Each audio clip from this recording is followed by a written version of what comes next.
Fala, minha rapaziada, mais um dia sair com o pessoal pra pescar aí. Olha como é que tá aqui o dia na Ilha da Mandeira. Que dia bonito, hein?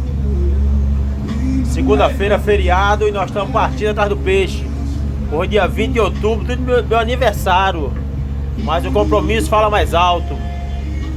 Essa pesca estava marcada pra hoje. E o pessoal queria vir pescar comigo, entendeu?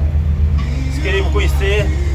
Aí eu tive que cancelar um negócio que fez lá em casa hoje, uma festinha, mas não é pra nossa, mas a gente faz. Entendeu? Tem hora que a gente tem que dar uma parada pra atender o cliente. Tem organizar a pesca aí para o marido vir fazer aqui no meu lugar, mas o pessoal quis que eu viesse. Então estamos aqui. Valeu? O meu negócio é aí, quem manda é o cliente. Tá bom? Mais um dia abençoado aí, olha que coisa maravilhosa aí, ó. Só gratidão a Deus, mais um dia. Paz, de alegria, de trabalho. Isso é muito bom. Olha como é que tá o mar aí.